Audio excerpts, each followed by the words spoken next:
thanks for all your contributions to the channel. It's been marvellous. I've not got a lot done recently, which I apologise for, but I've not been desperately well with a few bits and pieces, so it's just been difficult to find time to do anything. On the mend, not quite right, but we'll be back again soon. So please subscribe, that'd be really great. Continue to comment, loving it. Hit the bell icon, you'll get all the notifications when the next videos are coming up. And let's jump into the bits and pieces I'm doing on the Navara today. Just going to fill up the screen wash reservoir. Got some concentrate here. Put about half a litre.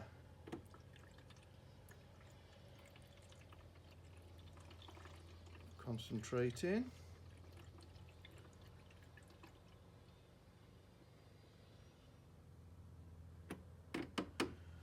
And top that up with water. I've just filled this up with just over a litre of water.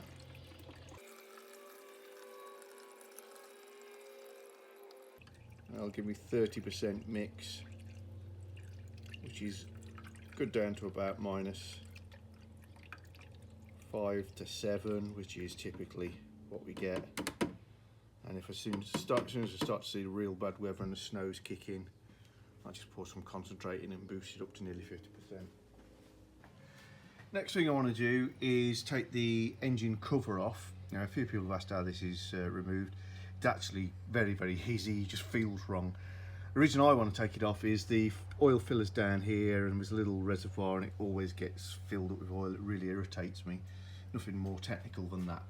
And these are mounted on 4 rubber bungs, about here, here, here and here. I've stood on a little box, and the easiest way is to pull the backs first, just because the angle that you're going to reach over makes it that much more difficult. So if you can get them off, there's one. The fronts are pretty easy. I think that's loose.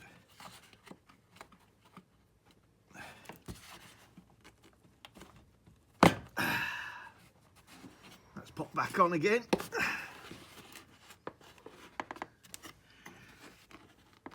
It's just these back ones are really tricky.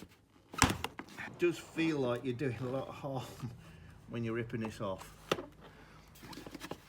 I'll show you underneath it. Ah, there you go. And you'll probably understand a little better. So, there isn't a separate clip on the bottom of this thing. There's just these. They don't turn, they don't move, they don't squeeze, they're just hard plastic mouldings. You can see the bracket there with the grey rubber grommet somewhere there. That's one of the holes that the bungs go into. The others are a little harder to see on film just because they're black. There's one here, it's got castellated around the top. And there's 2 near the front of the engine, one there hanging off brackets. And they're very soft rubber. They're basically grommets pushed into holes. Let's position the light. And all that uncovers is this plastic cover that hides all of the electrical bits and bobs going to the top of the engine. If you want to unscrew that, we'll show you that another day. And you see the basically cam cover. This is what irritates me.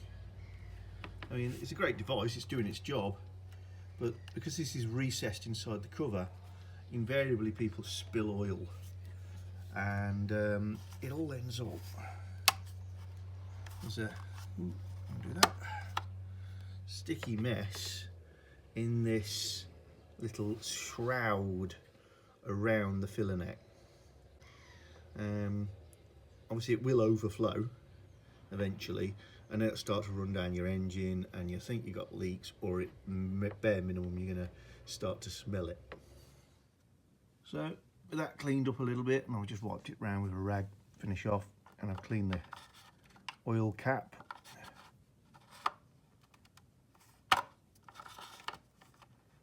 Let's put this back together. Okay.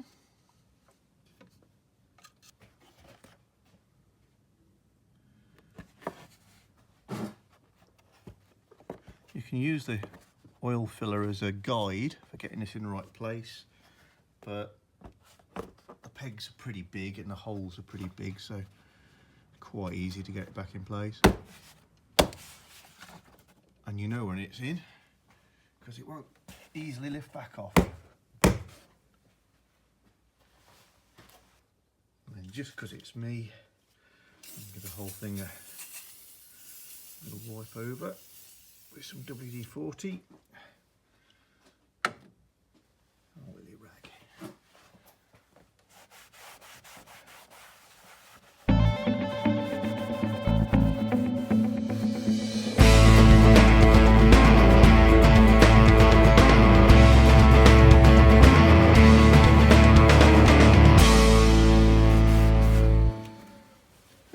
Not looking too shabby again.